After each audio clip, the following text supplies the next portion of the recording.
roads must a man walk down before they call him a man? How many seas must a white dove sail before she sleeps in the sand? How many times must the cannonballs fly before they're forever banned? The answer, my friend, is blowing in the wind. The answer is blowing in the wind. How many years must a mountain exist before it is washed to the sea? How many years can some people exist before they're allowed to be free? How many times can a man turn his head and pretend that he just doesn't see? The answer, my friend, is blowing in the wind. The answer is blowing in the wind. How many times must a man look up before he can see the sky? How many ears must one man have before he can hear people cry?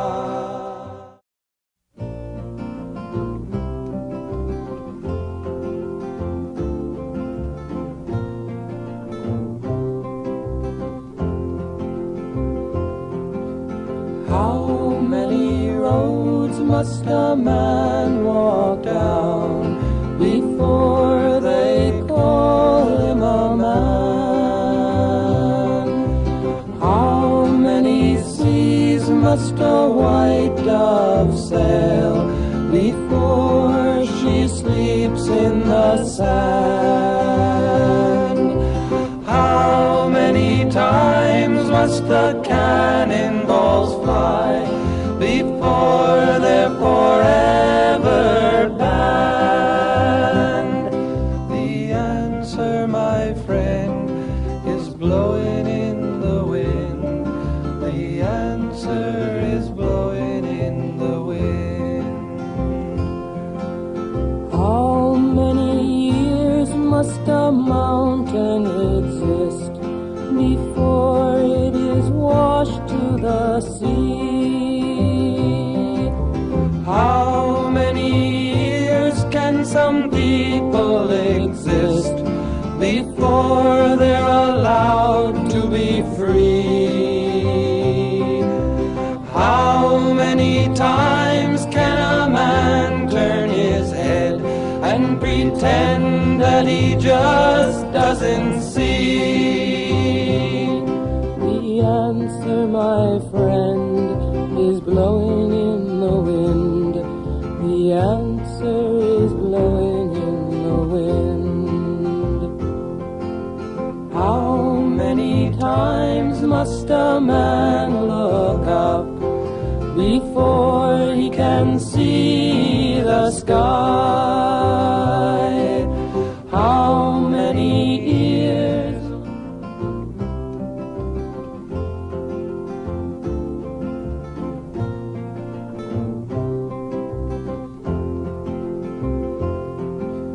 How many roads must a man walk down before they call him a man?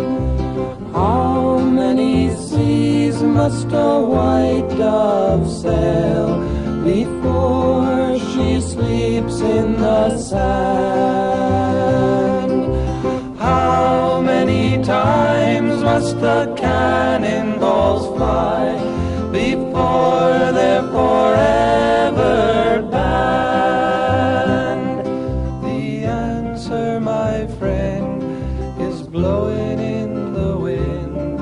The answer is blowing in the wind. How many years must a mountain exist before it is washed to the sea? How many years can some people exist before they're allowed to be free? How many times can a man turn his head and pretend that he just doesn't see? The answer, my friend, is blowing in the wind. The answer is blowing in the wind. How many times must a man look up before he can see the sky? How many ears must one man have before he can hear people cry?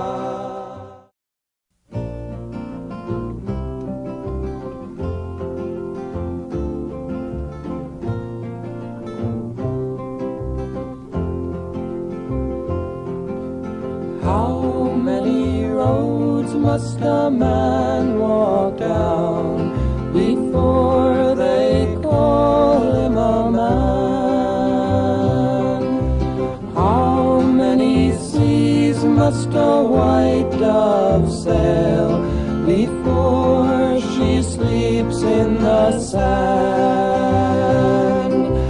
How many times must the cannonballs fly before they're forever banned?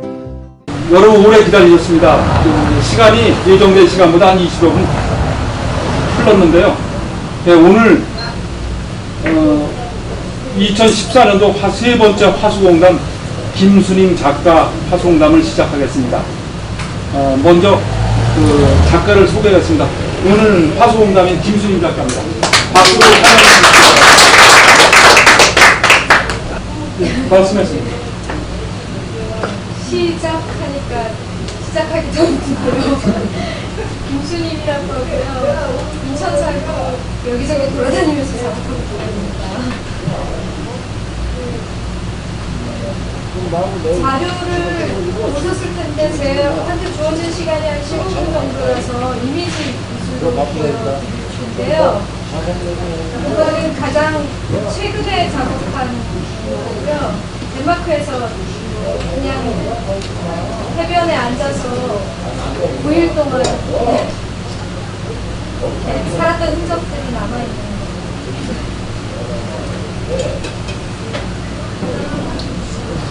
영상은 9일 동안의 영상이 인터뷰를 촬영되고 이제 남아있는데요.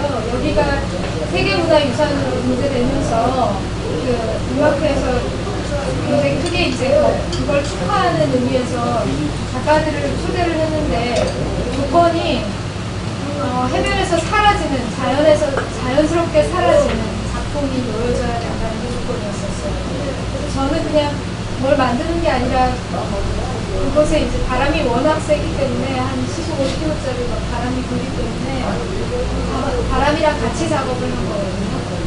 제가 있던 자리를 파서 조개를 밖으로 빼고 밖으로 빼면 생긴 웅덩이 안에 바람이 부드러운 모래를 싣고 와서 그 안이 부드러워졌어요. 그래서 살던 흔적들이 점점 매일매일 조금씩 커져가는 그런 영상이에요. 가보여드리기 좀 긴데.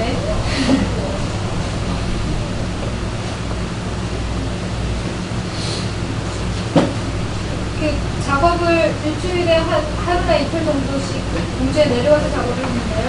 보통 한 2달 반 정도.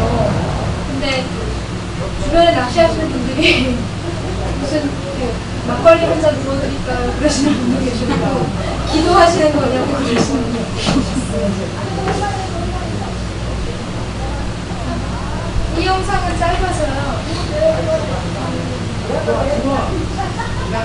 1분짜리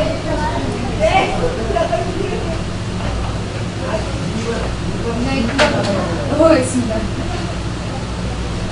이거는 프랑스에서 덴마크에서 작업하기 이전에 프랑스에서 이제 레지던시를 한 달 동안 했었는데요. 그곳에서 제가 있었던 발로비스라는 곳이 워낙 세라믹으로 유명했던 곳이기 때문에 간 김에 세라믹으로 작업을 하긴 했는데 또 이제 그 장소에 있는 것들을 이용하고 싶어서 거기 있는 모래들을 섞어서 작업을 여러 가지 사건들이 있었어요. 실제 세라믹 작업은 아니고요. 흙을 실로 감싼 형태고 이 소녀는 제가 이제 있었던 작업실 앞길에 살던 거기서 놀던 어린이에요. 다 운영실이고요.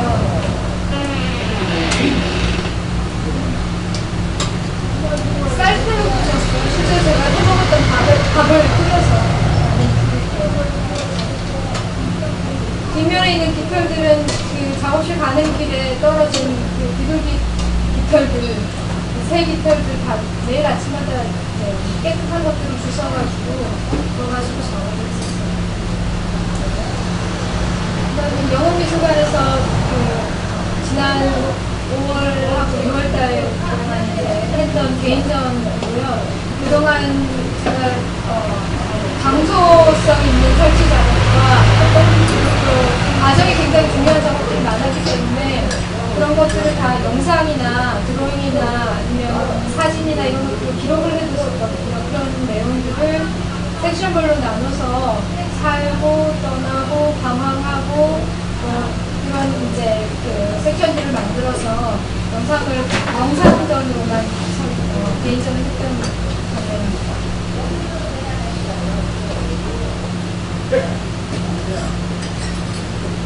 이 작업은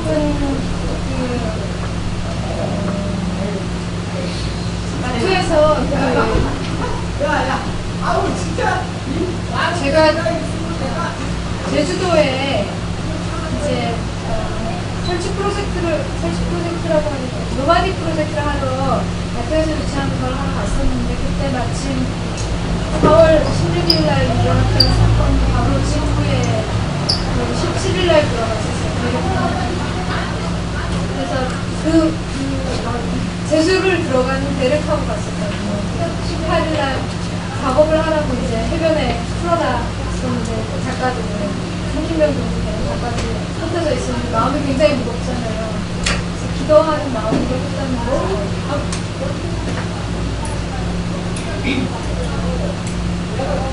저는 항저우에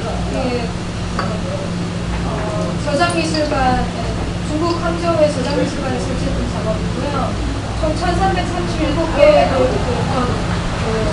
항저우의 돌들이 미술관 하늘을 날고 있죠. 실은 항저우에서 유명한 이제 실크고요. 깃털들도 다 그곳에서 나고요.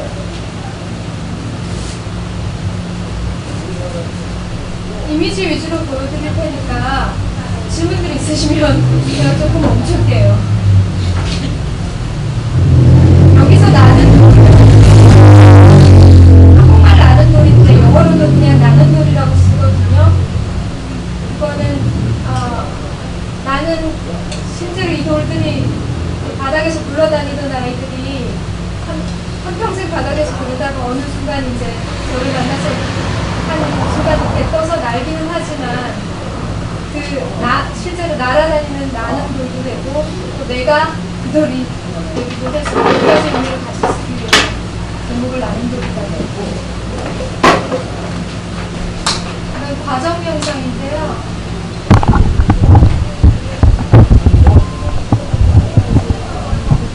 그곳에 있는 이제 그 대학원생들과 그 학생들, 미대 학생들하고 같이 거의 한 6개월 정도 작업을 준비하고 열흘 정도 설치를 했던 내용이라 미술관 측에서 이제 영상을 제작을 해주셨어요. 학생들도 되게 재밌어 했었고.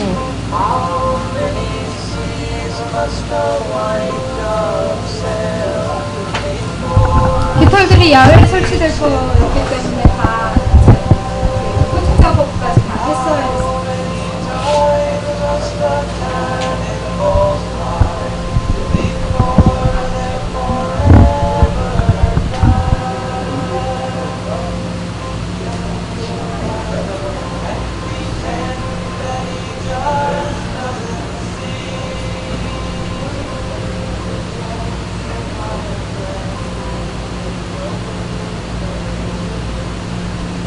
앉아서 인근에서 죽었던 작년 한 해를 바로 옆자리에 이 형태가 있었던 그 자리에 누워있던 아이들이에요.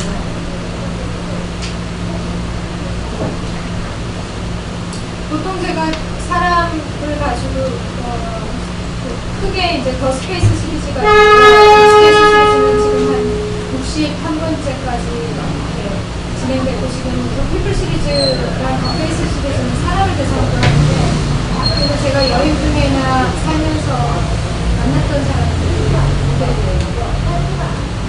소년들 같은 양털로 된 거고요.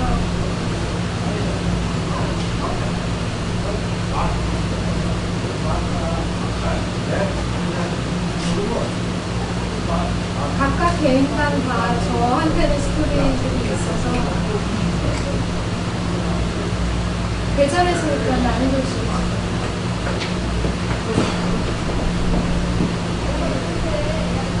이거는 천정 높이가 11m 정도 있었기 때문에 실제로 되게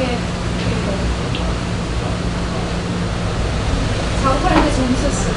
리프트를 10m씩 타고 올라갔어요.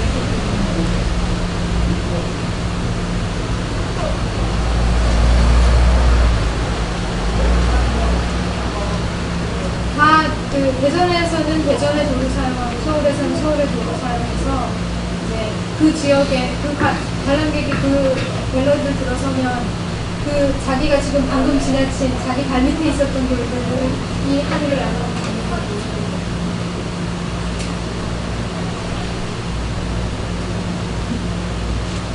이 시리즈는 10년이 조금 넘도록 제가 지금 아직도 하고 있는 시리즈인데요. 어디든 가면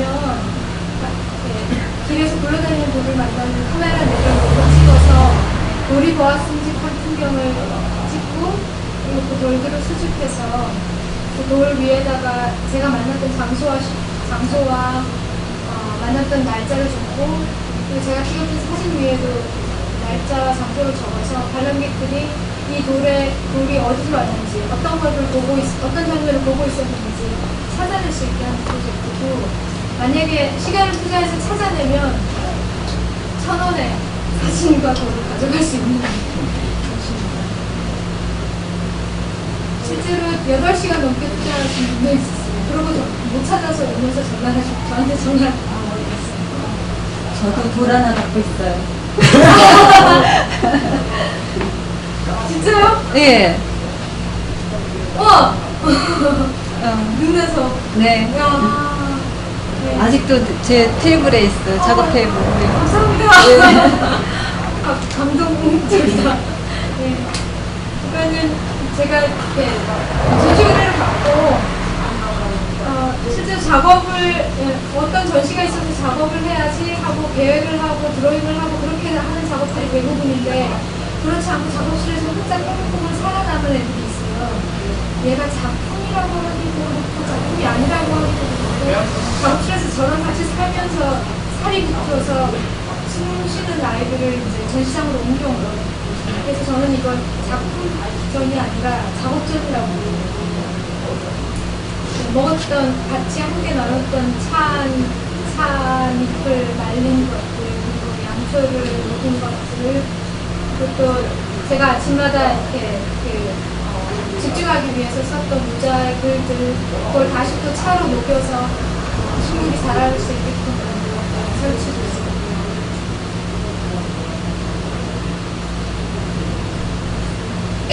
그리고 작업실에서 먹고 모양이 너무 예뻐서 창가에 알려두면서 쳐다보고 거기에서도 영감을 얻었던 씨앗들 그리고 그 씨앗들이 언제 제 작업실에서 만났는지 기록된 그 페이퍼랑 같이 전시가 있어요. 저 실들은 다 제가 설치할 때 실을 많이 쓰잖아요. 철수하고 나면 엄청난 실들이 엉켜져서 바닥에 이렇게 있어요. 그거를 작업실에 들고 와서 한 걸 한 걸 풀어서 다시 감거든요. 그러면 이제 저런 덩어리들이 생겨나요. 커다란 설치 작품이었던 아이들이 작은 덩어리가 있어요. 아, 그리고 뒤에 있는 박스 테이프는요. 이사를 하면 할수록 이제 박스를 뜯고 붙이고 작품도 마찬가지고 그럴 때마다 저 덩어리가 문을 통과하지 못할 정도로 커지기 전에 이사 안 해도 되는 작업실이 생겼으면 좋겠다라고 마음속으로 비교하면서 커져가는 덩어리고요. 실제로 지금 많이 커져서 두 덩어리가 됐어요. 드로잉이고요. 그 전에 김해 마찬가지로 돌도 다 김해에서 자라섬에서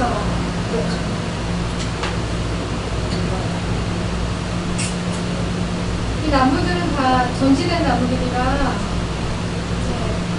뿌리 잃고 잘려지고 버려지고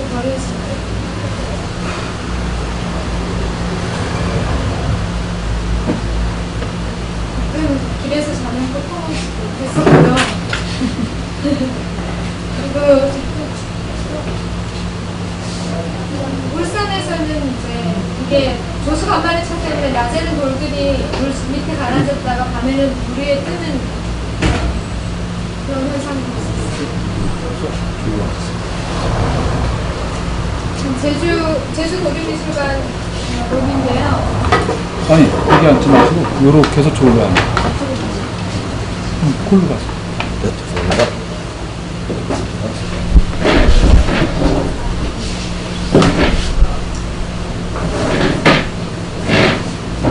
제주도의 돌들이고, 전체 외곽 형상도 제주도 모양으로 있어요.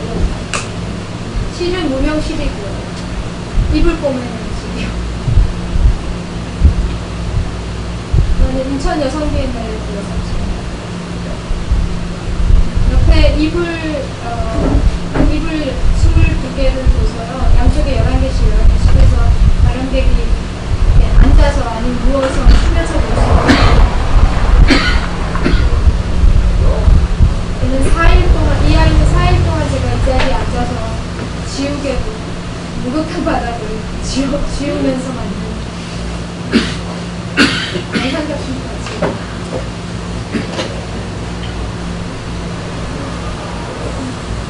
이거는 같은 컨셉으로 이제 안에 있는 돌을 바깥으로 빼는 작업이고요. 3일 동안 야외에서 송추고 이렇게.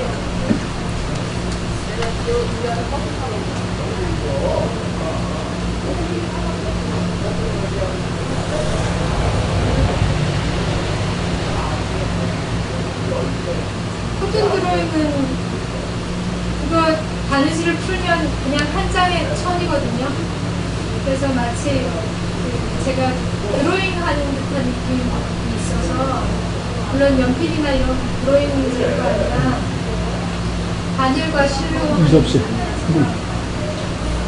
코튼 드로잉이라고 제가 시리즈 이름을 줬고요. 대상들은 다 제가 만난 사람이기 때문에 그때 이제 실제 그 분과 이름이 있어요.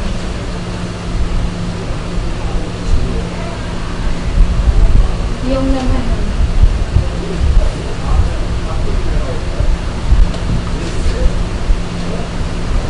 왜 할머니? 이영남 할머니요? 제 친할머니. 저 키워주신 할머니. 사실 친할머니는 아니고 제가 친할머니는 아버지가 어렸을 때 돌아가셔서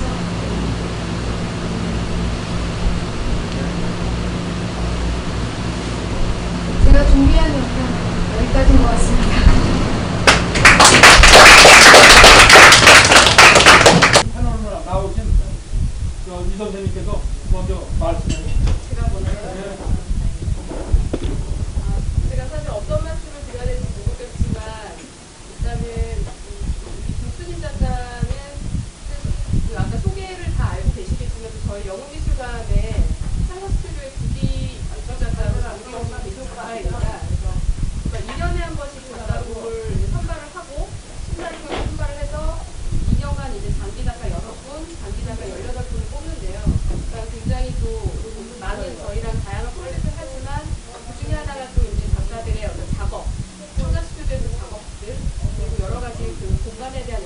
대한 걸 기획을 해서 전시까지 해서 얼마 전에 했었던 개인전이도 아까 자료도 나왔는데요. 일단 저희가 했었던 전시를 소개하고자 함이 아니라 저희가 전시 타이틀이 레지던시 투어 누구였어요. 그 전시 타이틀이. 그 제목 안에 사실은 모든 과정이 함축되어 있다고 생각을 합니다. 작가는 우리가 늘 일반적으로 알고 있는 설치작 예술 작가들의 다양한 작업 과정과는 좀 많이 다르죠, 확연히. 어떤 결과물에 대한 것들만으로 얘기를 하는 작가들이 대부분이라고 본다면, 김승희 작가 같은 경우는 제가 작품을 스타트했을 때 여기서부터 여기까지 가는 그 모든 일련의 과정 자체가 모두가 다 작품이라고 생각을 합니다. 제가 여러 말씀을 드리기보다는 일단 그런 스케일의 어떤 크고 작음을 떠나서 아주 작은 소소한 부분일지라도 작가한테는 모든 작품이 소재가 되는 거죠. 예를 들자면 아까 전에 봤던 그 작품 중에서 어떤 머문 자리를 그대로 그냥 스쳐 지나가는 것이 아니라 그것 자체를 작품으로 들어가고 있기 때문에 목욕탕의 한 공간에서 지우개를 가지고 공간을 지워내는 거죠. 그래서 나중에는 그 목욕탕에 10년이 됐을지 20년이 됐을지 모르는 그 공간의 흔적을 지움으로써 그게 어떤 지우개 가루만으로 남게 되죠. 그 지우개 가루를 그냥 버리는 것이 아니라 그걸 남겨놨다가 그것을 나중에 바로 다음에 2년, 3년이 흐른 다음에는 하나의 또 다른 기록으로서 작품으로 존재를 하게 되는 거죠. 그래서 이런 것들이 조금 인공물이 될 수도 있고 자연물이 될 수도 있겠지만 특히나 주목해야 될 부분은 여기 보셨던 재료들이 대부분이 다 자연물이에요. 그리고 우리 옛날 어머니들께서, 할머니들께서 고생하셨던 그 이불실, 소위 말하는 이불 깨매는 실을 사실 우리가 무명실이라고 하죠. 그 무명실을 가지고 돌을 또 빼서 아주 살짝 가벼운 조각처럼 하늘 위에다 띄운다든지. 아까 전에 좀 보이는 거는 자연물들이 이렇게 정말 거대한 작품으로 혹은 아주 서정적이면서도 많은 이야기를 좀 이렇게 담고 있는 듯한 작품으로 나오는 거 자체가 굉장히 개인적으로 굉장히 좀 빼기고 아름답다는 생각이 들고요. 글쎄요. 작가는 지금도 사실은 저희 인천에 또 거주하시면서 저희 창가 스튜디오도 경기도 광주에 있기 때문에 작업 왔다 갔다 하면서 또는 국내뿐만 아니라 해외에서 다양한 자연 프로젝트를 하시지만 그 모든 이야기의 그냥 하나의 연결고리는 하나라고 생각을 합니다. 비록 소재가 달라지고 장소가 바뀌고 거기에 참여하는 다양한 자연물들이 달라지더라도 결국은 이 김승희 작가께서는 내가 머물고 있는 자리를 조금 더 의미 있고 작가만의 색깔로 기록하고 또 거기서 다시 이용하는 그것들이 다시 자연스럽게 흔적이 사라지게 되지만 언젠가는 이 작가를 계속 기억하게 되는 거죠. 그런 것들이 참 다른 작가들이 쉽게 시도하지 못하는 아주 독보적인 기법이라고 저는 생각을 하고요. 그리고 이 속에는 이제 아주 일상 속의 이야기도 좀 있지만 때로는 이제 아주 사회적인 이야기를 굉장히 김승희 작가식으로 풀어내는데 아까 전에 보셨던 꽃심을 보셨을 거예요. 집심에 꽂혀있는 꽃. 근데 그 설명을 보신 분들도 계시겠지만 거기에 자세히 보시면 이 꽃을 보내주니 저 꽃을 보내다오라는 그 문구가 써 있습니다. 그 당시에 작가가 이제 세월호 사건이 터지고 나서 공교롭게 그 다음날 배를 타고 제주도 약간 들어가자고 말씀하셨는데요. 그때 가서 우연히 들어온 그 책잡이 이렇게 작가 앞으로 들어왔는데 그것이 정말 너무 우연찮게 이 꽃을 약간 이렇게 꽃을 선생님 꽃을 그렇죠.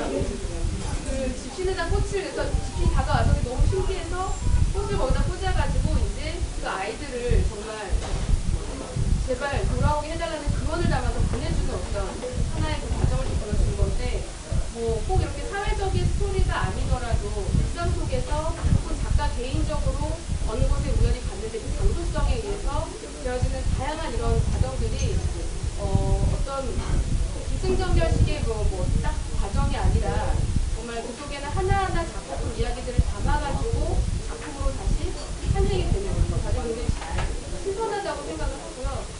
지금 작가가 걸어온 어떤 보여준 작품들보다 앞으로 보여줄 과정이 훨씬 더 많기 때문에 저 역시도 이제 한 팬으로서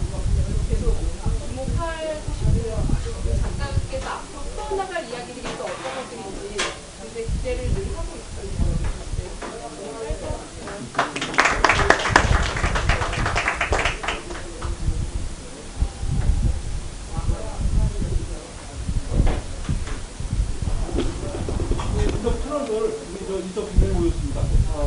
아까 소개를 못 드렸는데 전시계가 이석대입니다. 말씀해 주세요. 가끔 신동민이 먼저 나왔습니다. 김희임 작가는 일단 설치 작가로서의 형식은 굉장히 좋습니다. 1970년대 이후에 대진입술부터 시작해서 여러분이 잘 아시는 설치입술 인스톨레이션이라는 문장은 현대 사회의 문명을 시간과 공간으로 공격하는, 예를 들어서 인간의 실존과 현존의 문제를 시간과 공간이라는 요소를 들어서 설명하는 것으로 들어왔던 사실 미술에서의 아트 메타크리틱이라고 하는 요소로 만들어진 인스톨레이션의 형식인데, 특히 장소성이라고 하는 부분은 우리는 어려운 말로 포커스라고 합니다. 시간성과 장소성이 같이 있는 것.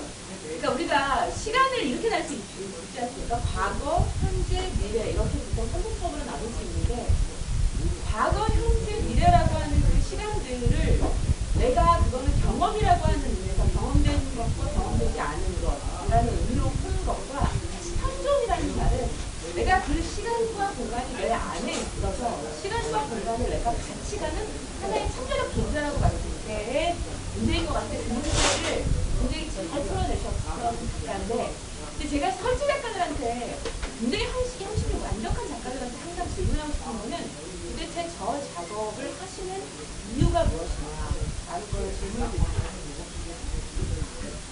네, 왜냐하면 저희가 형식적으로 굉장히 좀 좋죠. 왜냐하면 무거운 것과 가벼운 것, 그 다음에 흔적이 남는 것과 실이라고 하는 인간의 인공적인 물건들, 그리고 그게 진화적으로 우리가 문화라는 걸 열고 왔을 때 실과 돌과 비슷한 이런 것들 자연에서 쉽게 이끌어낼 수 있는 소재들인데, 보통 이제 이런 패턴, 이런 양식 인스톨레이션 형식 등을 미술사가들이나 미술 구성하는 데서 비주얼 레퍼런스라고 합니다. 시간 레퍼런스라, 그래서 시간과 공간을 시간 레퍼런스로 잘 기록을 했다라고 하는 의미를 얘기할 수 있는데, 그럼에도 불구하고 항상 이 설치 작가들이 항상 얘기 드리는 게, 어떤 부분에서 자기의 작품의 의미가 어떻게 나 안에서 설립했고, 그리고 그것을 보는 사람들에게 어떤 의미를 가질 수 있게 나는 이 작업을 하는가라는 부분에 대해서는 굉장히 질문하고 싶은 게 왜 하는가라는 질문은, 아까 전에 말씀드린 아이가 이렇게 갔는데 아이가 돌을 주는 거라, 작가가 돌을 주는 거라 의미 발생에 있어서 분명하게 예술이라고 하는 목적성에 있어서 아이는 그냥 갔지만 아트는 아트로서의 자기 목적이 있기 때문에 왜 하시는지 왜 할까요? 저도 그게 되게 궁금하죠. 시작은 항상 마음에 감성 너무 아름다워서 그냥 그 자리에 아무것도 거기 앉아서 계속 살아보고 싶어요. 거기에 보는 사람이 어떤지 지나가면서 느끼는 게 아니라 그 자리에 앉아서 느끼고 싶어요. 왜냐면 그 숲에 풀기, 물이 어떤지 내가 직접 만져보고 몇 달에 쓸 수 없고, 사람도 마찬가지로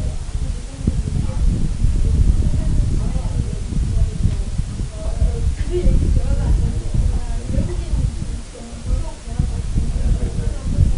그냥 앉아서 눈빛 보호하면 눈도 나오고 그 사람하고 있고 싶다. 그게 싫어요. 근데 시작을 하고 나면 그 자리에 앉으면 음악회도 거기서 보면 바람이 너무 심해서 제가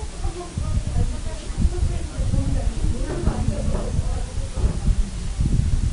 너무 춥고 힘들어서 거의 그냥 성장을 씹어먹듯이 그냥 너무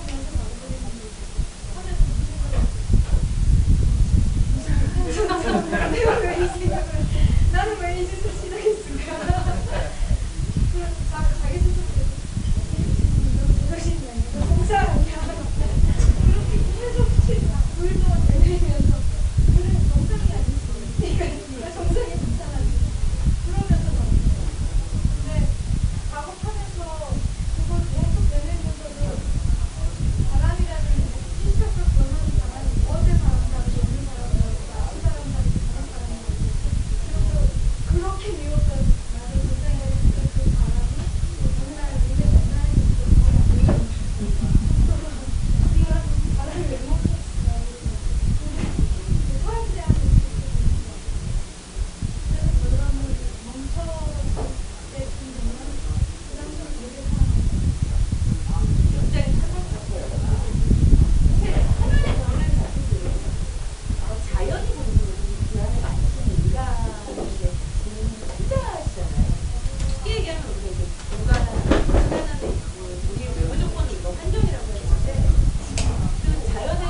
앞에 만났던 방법은 지나치다가 만나는 거였으니까 근데 지나쳐도 무관했어.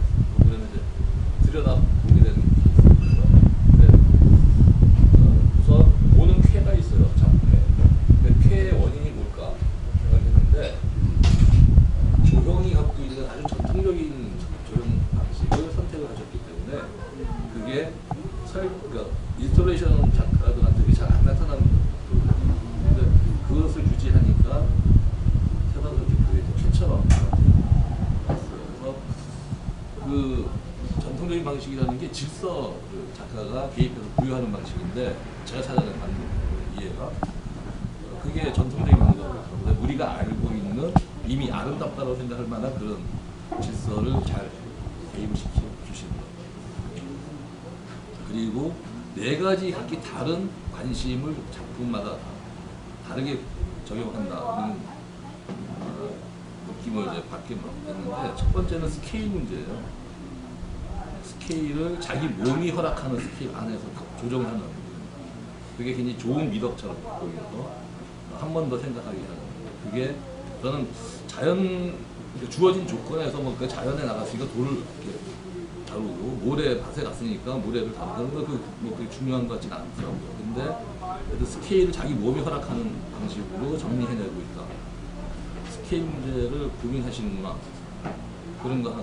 그 다음에 우리가 실내에 들어오는 작품은 스케일 문제가 아니라 스펙타클을 다루시는 거예요. 제가 봤을 때. 이 양반은 왜 가장 스펙타클을 불편하게 만들 재료를 선택해서 스펙타클을 각각 그 방향으로 그 지향성은 뭘까 그 고민이 있었고 또 하나는 아주 내밀한 자기 이야기를 아주 엉뚱한 방식으로 바느질하는 방식 그걸 자기는 드로잉이라고 하지만 저는 맨 처음에 국인 건 줄 알았어요. 보내주신 그 캡션 같은 거 읽어보니까 그 다음에 아까 말씀하셨는데 저는 사회적 메시지라고 보지 않았고 그 집신에다가 꽃을 넣은 거를 그것도 거기 그 제목이 중요한 게 아니라 그 작품이 주는 인상은 자기 이야기를 어떻게든지 잘 쥐고 있는 거예요. 스토리텔링의 능력이 있는데 그것을 다른 작품에다가 전가하지 않고 또 새롭게 한 영역을 또 갖고 있구나. 그 다음에 이 작품이 장점인가 아닌가는 모르겠는데 시대적으로 뭐 이렇게 좀 더 지금 시점에서 옛날 거 돌아가면 그때는 실험이 너무 많아서 그런지 약간 이렇게 혼재돼 있어요. 자신의 관심들을 다 그냥 그 소재를 선택하듯이 자신의 관심들을 그냥 소재처럼 다 갖고 와가지고 섞어버리는. 근데 그게 일정 시간 이후 작품에서 잘 안 나오더라고요. 일단 네 가지가 구분되는구나.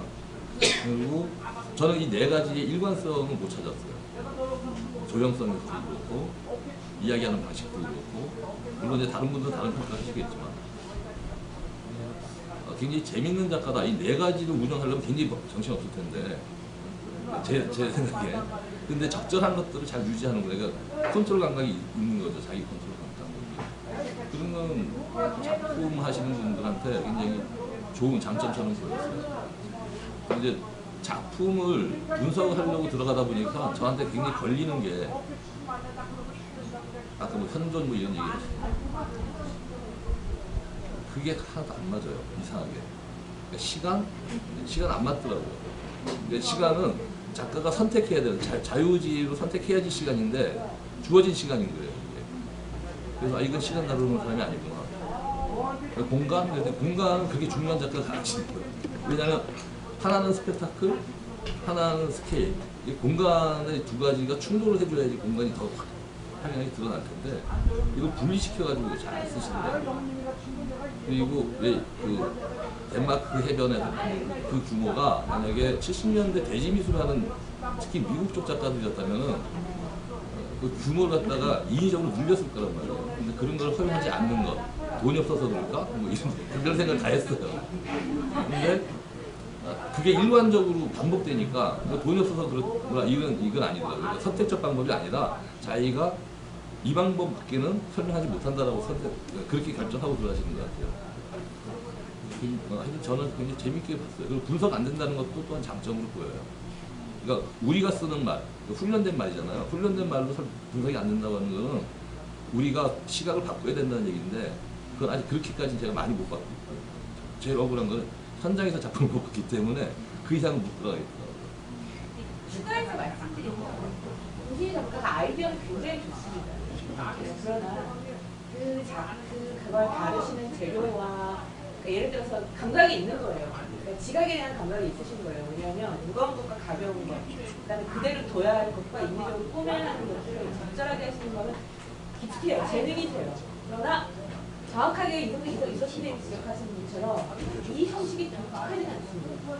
유니크라고 얘기하기에는 프레이스리 토거부터 시작해갖고 굉장히 많은 방송을 해왔고 또한 그 노마드라고 하는 거, 또 기호의 이주라는 거 이런 방식들이 지금 김순희 작가가 하시는 방법들이 사실은 2014년 나온 인스톨레이션 도로계도 90년대부터 주구장창 2005년이고 2000년대로 넘어가면서 나왔던 형식인 건 분명합니다.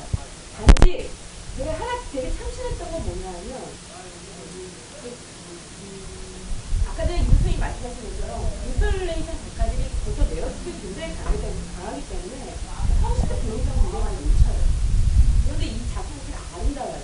그래서 오히려 기본적으로 우리가 갖고 있는 아름답다라고 하는 물적인 요소를 제가 만약에 해석을 한다면 자, 우리가 갖고 있는 스타바 수직의 질서라는 게 있어요. 인간이 갖고 있는 그 스타바 수직의 질서는 이미 50만 년 전에 만들어진 질서예요. 뇌안에서.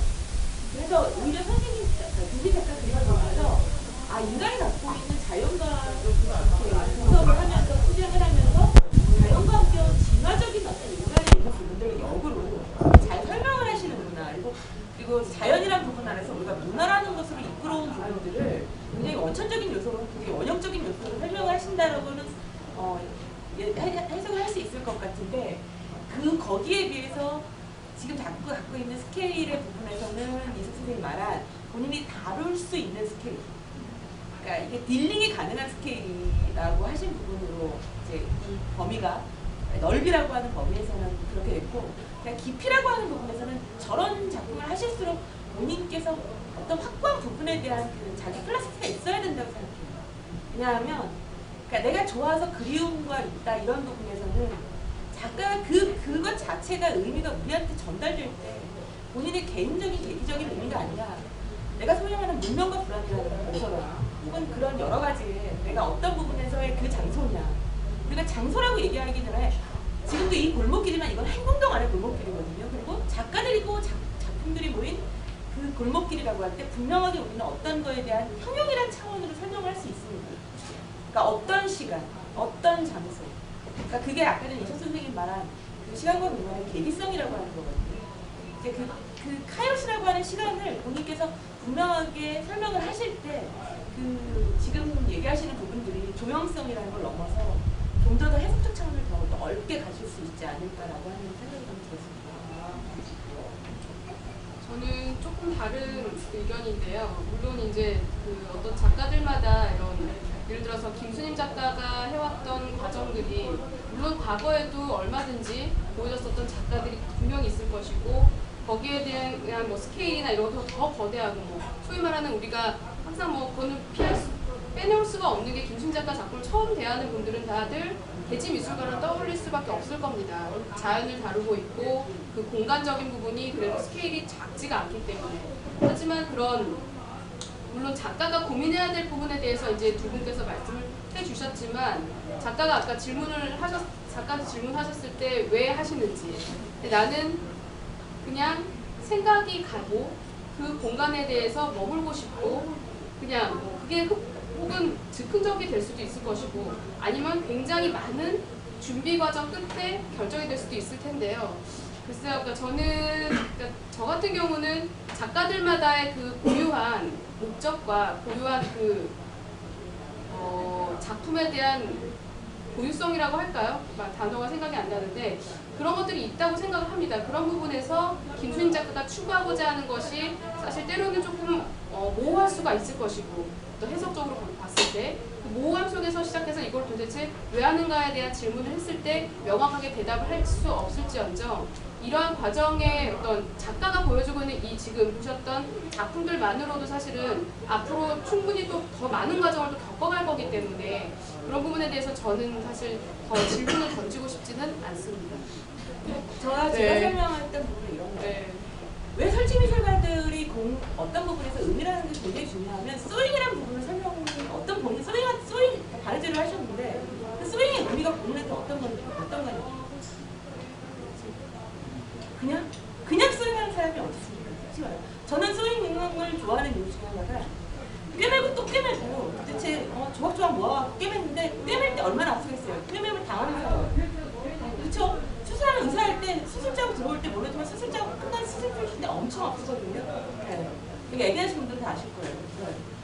엄청 아픈데 소잉이라는 의미는 그렇기 때문에 우리한테 의미가 있어요. 왜? 그냥 있는 인간이 하는 행위나 인간이 하는 하나의 행동이나 인간이 가진 것들은 나름대로 분명하게 그냥 어느 날 갑자기 만들어진 것이 아니라 계속 만들어졌고 계속해서 해석되어 있기 때문에 소잉이라는 의미는 나름대로 있어요. 일단 본인한테 저 작품에 있어서 소잉이라는 의미가 뭐고 저렇게 나뭇가지들 갖다 오는 의미가 뭐고 그런 부분에 대해서 본인이 저렇게까지 했을 때는 이유 없이 하지 않기 때문이죠. 왜? 내용과 형식이라는 부분에서 이섭 선생님께서 아까 잘 말씀하셨는데 시공과학이라는 게 같이 들어와서 의미가 있듯 내용과 형식이라는 부분이 작가의 작업 안에서는 분리될 수가 없어요.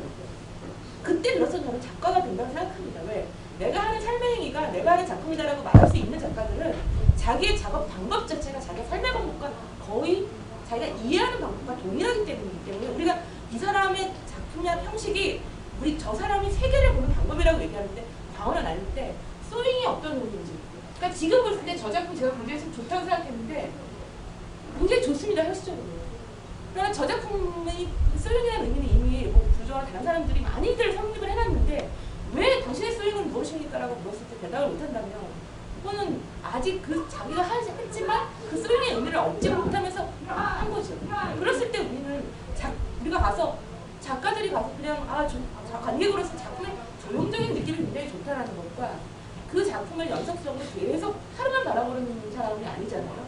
계속 바라봤을 때 이 사람이 갖고 있는 작업 안에서의 소음이라는 의미, 나무 새우기라는 의미, 그 다음에 흙을 파는 의미 이런 것들이 다른 작가와 어떻게 분리될 수 있는가 했을 때 우리가 오늘 이 작가가 다른 작가와 동일한 재료는 다르나 동일한 소재는 다르나 그러나 이 작가가 다루는 소재가 이 사람의 방법 안에서 다르다라고 얘기했을 때 작가의 독창성이 쓰는 부분이기 때문에 제가 여쭤봅니다.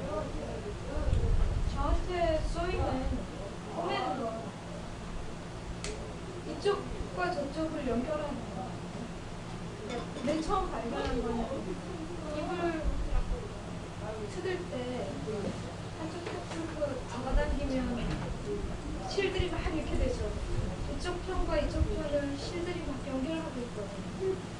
저한테 제가 무명실을 설치해 쓰는 이유도 그 공간에서 가장 높은 곳과 가장 낮은 곳을 봤는데 꼬매는 거.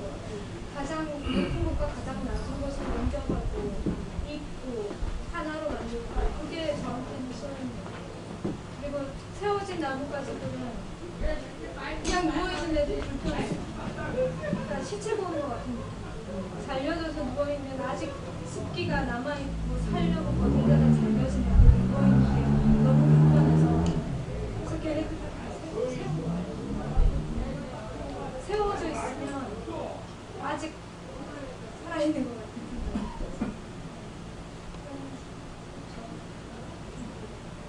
이게 대답이 화수공담인데 술 한잔 해가면서 그리고 이제 패널들께서 한 번씩 말씀을 해주시니까 아까 저희가 5분 정도 시간을 드리니까 작가한테 작품에 대해 궁금한 게 많아갖고 여기 쏙닥 여기 쏙닥 많이 말씀했는데 그 패널들 말씀 끝나시면 또 여기 관객들도 말씀해주고 괜찮습니다. 그러니까 평소에 궁금했던 사항들 말씀해주고 저도 김수인 작가 작품을 실제로 2번을 봤어요. 대학관 문에서 일단 2년 전쯤인가요? 그때 봤는데 별걸 다 작품으로 쓰네. 근데 이런 생각을 했었고요. 그때는. 그리고 나서 하루 얼마 몇 개월 지났는데 네오룩에 보니까 뉴욕서 뭐 하는 게 나왔었죠. 그게 이제 저런 실로 이게 소미로 만든 그런 사람이었었는데 그걸 보고 이 작가가 이런 작가야? 이게 매칭이 좀 뒤에 좀 안 됐었어요. 그러면서 상당히 좋게 봤고 또 그해 겨울엔가 자라섬에 그렇게 뭐 박간이술자인가 뭐 할 때 가니까 그 휴일날인데도 그 자라섬 큰데 저 하나 딱 읽는 거예요. 도대체 그 위원회에서 홍보를 어떻게 했는지 작품을 여기저기 설치해 놓고 도대체 작가고 뭐 위원회 사람이고 다 추우니까 안 나오고 나 혼자 빠지면서 길도 또 엉망진창이잖아. 거기가 막. 김순희 작가 작품을 거기 이렇게 강변에 설치한 걸 봤는데 이름이 이제 같아서 이 사람이 그 사람이야. 근데 스케일이 다른 거야. 그거는 검은 나무들이었잖아. 이렇게. 그래서 또 나무가 막 거칠게 돼 있고 그래서 야 이건 상당히 힘 있는 작가가 했다 그랬는데 오늘 처음 봤거든요. 실제로 작가. 근데 아유 이렇게 조그만 작가인지 몰랐어요. 원래 자기 작가들이 큰 역할을 하더라고요. 제가 그래서 김수님 작가 작품이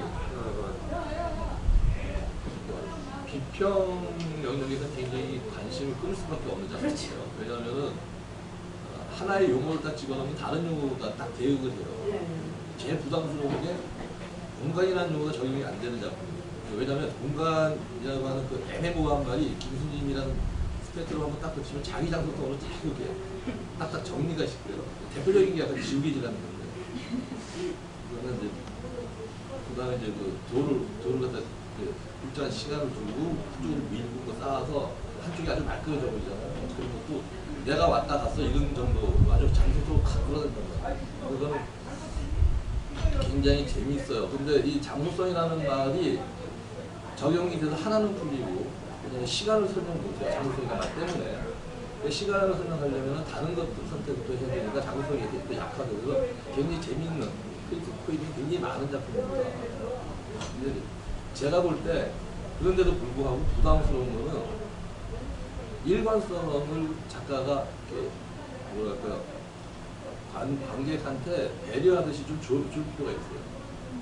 자기 관심만 가지고 그때 대응을 하면 쫓아다니면서 계속 길을 잃을 수 있어요. 그래서 일정 시간 동안은 시리즈물로 정확하게 한 아웃 딱 지어주는 그것도 방법이 있고 아니면 단막극처럼 이렇게 단품을 내는 전시 횟수보다 개인전 횟수를 좀 더 많이 갖는 전략. 여러 가지 전략들을 좀 구사를 해주시면은 저희가 쫓아가기가 좀 편하겠더라고요. 근데 만약에 그걸 안 해주시면은요, 정말 그 작품의 장점이 있어요. 사람 이렇게 끌거나 크리틱할 수 있는 포인트가 여러 개가 놓여있다가 잘못하면 그래서 이너서클 만들어요. 작품을 중심으로 이너서클이 형성이 되면 그러면 작가로서 활동하는데 좀 부담을 수도 있다는 거예요. 이 안에서 논의가 어느 정도 나오잖아요. 그래서 작품이 읽혀지기 시작하면 바깥으로 안 나가지고 이 이야기가. 그런 거는 참 반점이 있거든요. 저는 이제 그래서는 그 돌작업 이제 전시를 하는 거를 하고 그때 이제 갖고 그때 이제 저는 찾아갖고 이제 제가 갖고 있다고 했는데 그렇게 작가가 선택한 그 돌을 제가 이렇게 또 갖고 있다라는 그 돌을 그러니까 이거는 이게 작품이긴 하지만 이렇게 자연물의 돌을 갖고 있다라는 게 조금 다른 것 같아요. 다른 작가의 작품을 갖고 있는 것하고 또 다른 의미로 저한테 있었는데 어느 날 이제 이름이 같은 거예요. 근데 작업이 달라. 그래서 내가 아는 작가 이름하고 똑같은데 이렇게 된 거예요. 그래서 이 작가, 그 작가가 이 작가인가? 이렇게 이제 저한테 이제 이게 두 작가인가? 한 작가인가? 이런 그 퀘스천 마크를 던졌던 적이 있거든요. 그래서 지금도 이렇게 보면 이조 선생님이 말씀하신 것처럼 작업이 다양하다 보니까 그것이 어쨌든 내가 그 풀어나는 해석의 방식이 그 작업의 형태에 따라서 이렇게 분류가 돼 보이는 거죠. 그러니까 내가 김순희 작가를 온전하게 다 알지 못하면 나는 이쪽에 있는 김순희 작가의 작품을 이렇게 봐야 되고 이거는 이렇게 봐야 되고 이렇게 느껴지는 거거든요. 네. 저는 만약에 스스로 작가적인 전략을 생각하고 그렇게 해야 했다면 아마 제안해 주신 대로 했었어야 됐을 거고 그리고 앞으로도 그걸 정말 심각하게 생각해 봐야 되고요. 근데 아까 그 돌 작업 같은 경우 5년에 한 번씩 개인적으로 공식으로 발표를 하거든요. 계속 작업을 해요. 그것만 하는 게 아니고 다른 작업들은 다른 설치하고 다른 설치 작업도 동시에 해가면서 발표를 5년 만에 하는 식으로. 그래서 돌을 하는 김수님만 아는 사람도 계세요. 얘는 돌 작업만 하는 사람 이런 식으로 아는 사람들도 있어요. 또 바느질만 하는 사람을 알고 계시는 분도. 그게 저한테는 따로따로가 아니고 이 얘기를 전해드렸다가 굉장히 비판을 받은 적이 있는데 작업실에서 동시에 일어나요. 그 정소가 생기면 거기서 돌을 작업하고 아니면 길을 여행을 하게 되면 또 돌을 주워오고 그리고 작업실에 어쩔 수 없이 이제 앉아 있어야 된다거나 아니면 작업실이 없어서 베란다에서 해야 된다거나 창고에서 해야 된다거나 그러면 작은 바느질을 할 수밖에 없고 그냥 제가 살면서 여건에 따라서 작업을 하고 걔네들이 이렇게 쌓이고 넘칠 때쯤 되면 전시를 하는 게 제 스타일이거든요. 그래서 이게 다음 전시는 이거니까 이 작업으로 이렇게 거하게 어떻게 발표를 해야지 하고 막 이렇게 계획을 해가지고 그 시리즈를 막 여러 개 내놓고 이런 스타일이 아니어서 작업을 하다 몇 년씩 이렇게 그 바느질한 게 몇 년씩 좀 쌓이고 한 덩어리를 이렇게 발표할 수 있게끔 되겠다 싶으면 별로 준비 많이 안 하고 그냥 전시를 해요. 돌도 마찬가지 5년에 한 번씩 그런 식으로 돌이 쌓이면 하고 그래서 사실 그런 얘기들을 제가 간간히 학교 때부터 듣기도 했고요. 간간히 계속 듣고 있기는 하는데 만약에 제가 그렇게 작업을 하게 되면 전시를 하는 게 행복하지 않을 것 같다는 생각이 부담이 됐고요. 그래서 그냥 지금은 일단 이렇게 살고 있긴 한데요. 하시는 방법들이 굉장한 대가들이 하시는 방법인 건 아시죠? 네, 왜냐하면 그거는 아시죠? 저희가 보통 그러지 그거는 이제 외국에서 그 외국 작가들이 많이 하시는 스타일이에요. 이렇게 삶이라고 하는 거에서 작업 안에서 그 자신들의 계기가 열어질 때 내보이는 작가들이고 그래서 뭐 작가가 이거를 다루고 저걸 다루고 이것처럼 저희처럼 소재적 분류로서 크리틱을 하진 않습니다. 기본적으로. 그렇기 때문에 그거는 굉장히 가능하신데 이제 이런 경우는 있는 것 같아요. 왜냐하면 그 작품의 어떤 선생님의 모든 작품을 다 모아서 굉장히 큰 미술관에 한꺼번에 놨을 때는 그게 진이 잡히는데 사실상 지금 얘기했을 때 그러니까 제가 지금 읽으면서 헷갈린 게 뭐냐면 저기서 선생님께서 잡으신 작품들 뭐 나무나 이런 거나 이런 것들 물이나 이런 거는 본인의 경험이신 분이잖아요. 근데 저기 안에 작품 안에 인스톨레이션을 했을 때 과연 본인 이외에 다른 물질을 놓고 다른 사람의 경험들과 그런 것들이 되어있는 것은 무언가라고 했을 때 아까 전에 연결된 그 커넥션이라고 하는 부분이 굉장히 차가운 그 이야기인 것 같아요. 왜냐하면 예를 들어 제가 알고 있는 로베르토 토고라고 하는 작가는 선생님하고 비슷한 작가인데 멕시코 작가인데 저기 있는 통나무들을 다 배워요. 그래서 그거를 다 낙인을 세 개의 각국의 언어들로 찍은 다음에 본인이 여행한 그거에 큰 패스보드를 만들어서 찍어요. 물어보니까 그렇게 하는 의미가 왜 그러냐라고 했을 때는 나는 유럽이나 이렇게 아프리카가 침공을 받아서 아프리카에서 유럽에 살다가 유럽에서 미국으로 살게 됐는데 그렇게 세계가 자본주의나 문화라는 이유로 나의 삶의 타전을 조국이라는 의미부터 시작해서 바꿔서 나도 어쩔 수 없이 환경에 몰려서 이미그레이션을 하는 작가가 됐다. 그래서 나는 그 기호의 이주라는 게 그냥 이렇게 있는 비평말이 아니라 나는 실감했다 내 삶에서. 이렇게 미국이 침공을 하니까 뭐 아프리카에서 쫓겨서 유럽으로 와서 이미그레이션을 받으려면 유럽에서 새벽에서 프랑스 같은 경우나 영국 같은 경우는 이틀을 기다려야 되시는 거 아시잖아요. 기사관 앞에서. 그러니까 그 속에서 그런 걸 하면서 나는 전 세계인들이 열악하고 문화라고 하는 거 안에서 기계 문명이라는 거 안에서 몰리다 보니까 그렇게 살게 됐기 때문에 나는 내 삶의 공간들이 시간과 공간들이 나한테는 이렇게 패스보드 한 장으로밖에 주어지지 않았기 때문에 나는 이렇게 각국의 패스보드를 나무 도장으로 각 나라의 나무들을 가져와서 판에서 찍어서 한다. 라는 게 이제 그 사람의 수치였고 그게 우리가 이제 비평가나 해석가들이 굉장히 동의할 수 있는 보편적인 경험이라는 것이죠. 우리가 어느 국경을 넘을 때 이걸 받으니까.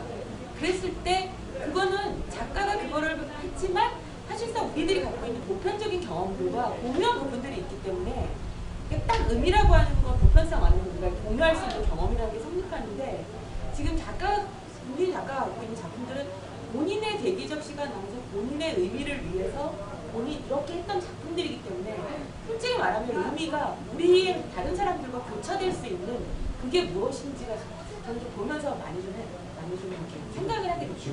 그러면서 봤을 때 김민희 작가가 추구하는 것은 저는 분명히 소통에 대한 어떤 것이 가장 강하다는 생각을 저는 많이 하게 됐고, 이게 대지에 있는 모든 것들을 다 이게 김민희 작가로 하여금 이게 만나게 되고 그 안에서 소통하게 되는 거예요. 저런 것들도 다 보게 되면은 저는 그렇게 이제 읽히더라고요. 그래서 이런 생각을 가지고 있는 작가도 있고 이렇게 작업을 해서 사람들로 하여금 그런 것을 느끼게 하는 뭐 이런, 저는 모르겠습니다. 전문가는 아닌 뭐 이런 시각이기는 하지만 김민희 작가가 가지고 있는 그런 부분이 굉장히 명료하게 드러나서 저는 이런 얘기가 많이 나올 줄 알았어요. 근데 그런 얘기가 안 나와서 내가 지금 잘못 보고 있나. 그런데 보니까 저는 굉장히 명확하게 보이는 것 같아요. 분명하게 무병실이라고 하는 요소는 이제 잘 잡으신 소재인 건 분명합니다. 특히 성도. 다르지 않는 작가인데 많은 그 부분의 해석세가 뭐 페미니즘도 나올 수 있고 여러 가지의 뭐 해석적 가장 좋은 작가라는 건 솔직히 말하면 가장 많은 중의적 메타포를 갖고 있을 때 큰 작가인 건 분명하거든요. 해석의 여지가 가장 다양성이 비집고 들어갈 게 많기 때문에. 그런데 이게 문제는 많이 본 형식들이라는 이 CG를 알 줄 뭐 좋습니다. 의미로서는 저도 선생님 말씀에 정말 동의하고 소통, 커넥션, 코리어로서 붙이는 대로 다 통과해요. 비평가로서. 그러나 비엔날레를 놓고 저는 이 작품을 못 나갑니다. 왜냐? 다 알려진 형식이기 때문이죠. 형식 자체가 많은 작가들한테 보시면서 낯설고 다 알려져 있다는 거예요. 나레이션 붙여서 있는 거 찝어서 붙이고 그 본인 방식은 아니잖아요. 뭐냐면 그 형식 자체가 이미 인스톨레이션에서 너무나 스토리텔링하고 내러티브 잡는 작가들이 한 번씩은 다 해봤다는 거지. 그게 바로 가장 김세희 작가 고민해야 할 부분이라고 생각해요.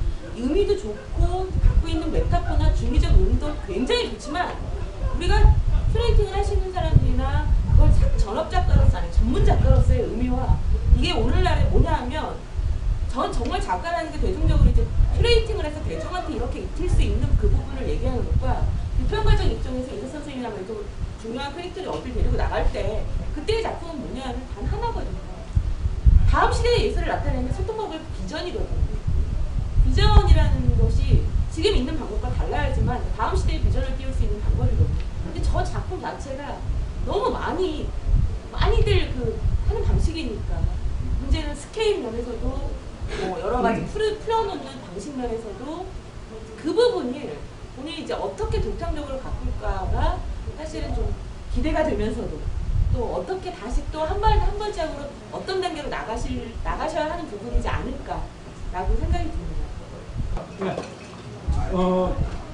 처음 말씀을 이석수 선생님께서 해주시기 바랍니다. 이게 다른 분들이 많이 들으면 안 되는 얘기가 될 수 있어요. 아까 분하고 이제 얘기를 했는데 더 유효할 것 같은데 아까 어떤 분이 보셨을 때는 소통이 읽힌다 이렇게 했었잖아요. 여러 가지의 단어들이 다 이렇게 맞아 떨어지는 그게 제가 볼 때는 위험 요소. 오히려 작품이 작가의 눈을 들려서 우리가 세상을 봐야 되는데 내가 알고 있는 지식으로 작품이 보이는 거는 새로운 경험이 아니에요. 그런 거는 한번 고민을 어떻게 해야 될까 싶고 그 원인을 저는 어떻게 생각했냐면 김민희 작가 작품의 말을 아까 제가 말을 넣는다 했잖아요. 이 말을 써보고 저 말을 써보면 혼란스러운 일상 용어에서 훨씬 설득력 있는 용어와 그것을 개념으로 사용할 때 설득력 있는 용어가 섞여 있는 경우가 많아요. 작품에. 그러니까 자연에 나가 있는 그 작품을 우리가 쉽게 자연 그렇게 얘기한단 말이에요. 근데 그게 일상적 용어에서 자연 쉽게 드러나요. 근데 개념 갖고 놀고 있거든요, 작품은. 근데 자기 작품에서 그것이 더 명료하게 드러나려면은 그거는 스케일 문제를 다루고 있으니까 그리고 본인이 나는 스케일 문제 관심 없었어 하더라고. 이건 그런 스케일 문제에서 뭔가 이렇게 판을 딱 정리를 해줬어야 돼요. 작품을 보면서 그냥 몸이 이 스케일의 주인이었어라고 하는 거죠. 정확하게 보여주고. 근데 지우개 작업 같은 그런 게 필요하다는 거죠. 그게 설명이 없으면 그게 확연하게 안 드러나는 거예요. 아까 뭐 말씀드린 대로 공간 문제가 공간은 쓸 수 있어요. 그래서 설명할 수 있지만 사실은 장소란 말이 훨씬 더 적합한 것 같아요. 근데 장소란 말을 쓰려면 이게 일상 용어에서는 작품에서 잘 드러내서 보여주는 거예요. 그래서 우리가 부담 없이 얘기하면서 작가의 의도와 관계없이 내가 붙이고 싶은 이야기들이 점점점 이렇게 말을 만들어가는 거예요. 이게 장점인지 단점인지 작가가 결정하셔야 됩니다. 만약에 이런 게 장점이 되려면 사실은 꽃신 같은 거, 꽃신이 아니라 그 신에다 꽃 연결하는 거 아니면 초기 작품 다양한 관심을 소재처럼 다 끌고 올 수 있는 그 힘 이런 경우에는 이야기가 붙이면 붙여질수록 점점 작가의 작품이 자꾸 커지고 좁아지고 굉장히 유연해지거든요. 그렇지 않은 경우라면 그것도 결정을 해주셔야 돼요. 그런 것들을 찾아가다 자꾸 놓쳐요. 자꾸 삐끗하고 그리고 오히려 저는 개인적으로 굉장히 당황스러웠어요. 옛날에 초대할 만한 작가인지 아닌지 이런 것을 준비해가지고. 저는 뭐 선생님 좀 강하게 말씀드리면 현대미술의 방향이라는 게 작가들한테는 굉장히 세졌어요.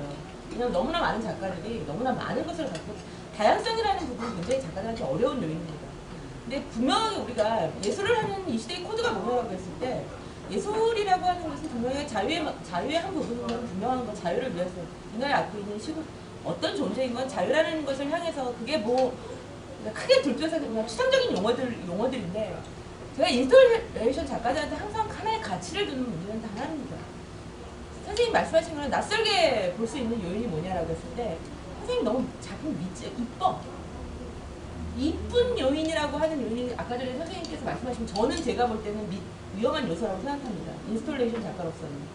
또 하나는 실험정신이 더 강하게 대두가 되셔야 될 것 같아요. 왜냐하면 작품을 갖고 소재를 다루면서 내가 이것을 왜 하는가에 대한 부분은 작가 정신이라고 할 때는 분명하게 그거를 내가 다루고자 하는 실험 정신인데 그 실험 정신은 분명하게 내가 이거는 아니잖아? 세상을 이렇게 볼 수만은 없잖아? 라고 하는 분명한 자기 발언이 마음에서 솟아나는 거거든요. 그러니까 우리가 선생님 작품을 보면 이러는 거는 원전을 보는 게 아니라 그거를 잘 주의해놓은 작품들을 보는 것 같다는 거죠. 그러니까 예를 들어 공자의 원서를 보는 게 아니라 공자의 해석서를 보는 거예요. 그게 아니라 작가는 공자 같은 원전을 뽑아내거든요. 오리지널로. 그리고 그 다음에 이제 그 작품들이 완성들을 거치면서 다양하게 주애라는 형식으로 또 작가 안에서 갔는데 그 부분에서의 어떠한 인스톨레이션이 지우개의 작품을 정말 저도 좋게 봤습니다. 근데 그런 부분들이 작가의 형식화했을 때 과연 실험 정신이 무엇인가? 이 작가가 이런 작품을 자유롭게 하면서 시간을 하고 앵무새 죽이기처럼 앉아서 하고 온갖 몸의 노동을 하는 그 부분을 너무나 정말 성스러울 정도로 작가 정신이 충만하신데 그 부분이 내가 무엇을 맛이라고 하는 부분에서 무엇을 얘기하기에 이 작가가 이렇게 고뇌하는 인내적인 작품들을 풀어내는가. 그리고 그러기 위해서 작가가 갖고 있는 가장 큰 원석의 힘은 무엇이냐, 이 작가의 힘은 무엇이냐라고 했을 때 과연 여기에 정말 우리가 미적인 요소 외에 실험 정신이라고 할 수 있는 인스톨레이션 작가가 기존의 다른 형식들을 반기에서 나왔던 그 실험 정신이 과연 무엇인가라고 했을 때 그 부분에 대해서는 저는 좀 퀘스천이 나온다는 거예요. 그래서 아까 전에 지금 다루시는 어떤 그 양상이나 어떤 패턴이나 이런 부분들은 작가로서 제가 진짜 15년, 20년 후가 기대됩니다. 왜냐하면 그 부분의 다양성이라는 걸 본인이 나는 이런 작품을 보여서 원석으로 갖고 있을 수 있는 요소들이 있기 때문에 특히 그게 여성 작가일 경우에는 이렇게 나오기 되게 어려운 부분인데 잘 가지고 있는 부분이 굉장히 많아서 큐레이터들이 정말 야 20년 후에 이 작가 진짜 내 키웠다라고 얘기할 수 있는 요소 충분하십니다. 근데 그 부분에 있어서 이 작가의 실험 정신이 무엇입니까? 라고 얘기했을 때 대답하기가 어렵습니다. 당신의 실험 정신이 무엇입니까? 당신의 예술에서 이 세상을 내가 이러는 당신이 이 예술이라고 하는 걸 통해서 이 세상을 나는 이렇게 볼 수도 있지 않는가라는 얘기할 수 있는 그 단편의 한 돋보기가 무엇입니까? 라고 했을 때 실험 정신이 약화되고 오히려 미화된 형식이라는 것을 적절하게 자신의 카테고리에서 디펜스형으로 갖고 있지 않은가. 나는 그 부분을 오히려 탈피하시는 부분이 지금 다루시는 그런 것들을 더욱더 응집력 있게, 더 강하게 더 어필할 수 있는 요소라고 저는 생각이 들어서 감히 말씀드립니다. 저는 조금 의견이 이제 다른데 너무 좋은 말씀 해주셨고, 근데 김수임 작가가 지금까지 보여줘 왔던 작업에 대한 실험 정신과 다양성, 다양한 또 도전 이런 것들은 이미 굉장히 충분히 많이 나와져 있다고 생각을 합니다. 그렇다면 지금부터 이제 작가가 물론 봐야 한다면 이 것들을 가지고 또 현대미술 작품들이, 현대미술 작가들이 점점 더 세지고 강해지기 때문에 그거에 발맞춰서 똑같이 더 강해지고 세질 필요는 없다는 생각이 들고요. 오히려 그 김수임 작가가 갖고 있는 굉장히 서정적이고 그 잔잔한 저 시적인 요소들이 오히려 조용하면서도 또 강한 외침을 할 수 있는 요소를 갖고 있다고 생각을 합니다. 그렇기 때문에 앞으로는 만약에 작가가 또 이런 여러 가지 좋은 조언을 또 생각을 오늘 많이 하게 되실 것 같아요. 그 중에서 한다면 어느 요소에서 내가 해왔던 과정들이 10가지가 있었다면 그 중에서 어떤 거에 집중을 하고 선택을 해야 되는지에 대해서는 분명히 고민을 하셔야 되겠지만 거기에 대해서 또 다른 새로운 거를 창출해내고 하는 것들도 결국은 물론 작가의 몫이 될 수도 있겠으나 저는 그 부분은 아직까지는 더 급히 고민해 볼 필요는 없다고 생각을 합니다. 그래서 저는 앞으로도 계속 저 역시 굉장히 주시를 할 거고요. 또 팬이기 때문에 더 이런 말씀을 드릴 수 있겠지만 많은 큐레이터들과 많은 관람객들 그리고 많은 작가들이 또 김수임 작가의 작품들을 계속 바라보고 봐주고 있기 때문에 그런 것들이 결국은 작가에게 큰 힘이 돼서 또 다른 집중된 어떤 새로운 작품들이 나올 수 있는 계기가 되지 않을까라는 생각을 해봅니다. 네. 제가 말씀드린 건 서정성이라는 게 좀 약하다고 생각하지 않습니다. 연약함이라는 게 약한 게 아니라 그 연약함을 내가 전달할 수 있는 그 방법이라는 것 자체를 어떻게 해야 더 그게 증대화될 수 있는가, 서정성을 더 증대화할 수 있는 방법이 무엇인가를 더 치열하게 다른 방법을 도입하시더라도 그 부분을 이렇게 지금 갖고 있는 부분은 서정성, 자연에 대한 본인의 취급이라는 게 약한 게 아니라 그 부분을 극대화하는 요소에서 갖고 있는 부분들이 이런 것이 서정성이라는 것이 우리가 아름답게 있는 미적 요소를 느껴서 강할 수도 있지만 서정성이라는 게 굉장히 이펙트 있게 입혀져서 강할 수도 있을 때 저는 그 이펙트라고 하는 요소를 좀 더 증가하시기를 그런 부분에서 의미를 말씀드립니다. 사실은. 그러니까 좋은 그 서정성 본인이 갖고 자연을 다루고 자연에서 갖고 있는 어떻게 보면 굉장히 연약한 것들과 굉장히 하찮은 것들과 사소한 것들 그리고 흩어져 있는 것들이지만 그거를 잘 모으시는 그 시적 방식에 있어서 그거를 좀 더 증가할 수 있는 요소가 무엇일까를 찾으시는 것도 하나의 방법이실 것 같아서요. 증가하시기를 바랍니다. 왜냐하면 지금으로서는 힘의 에너지의 강도를 얘기하면 이게 아주 1인이면 그러니까 0에 가까운 일인 것도 굉장히 강합니다. 근데 100에 가까운 99.9도 굉장히 강한 게 지금 있을 때 그 강도 면에서는 제가 볼 때는 이게 4, 5에서 왔다 갔다 하니까 중용적인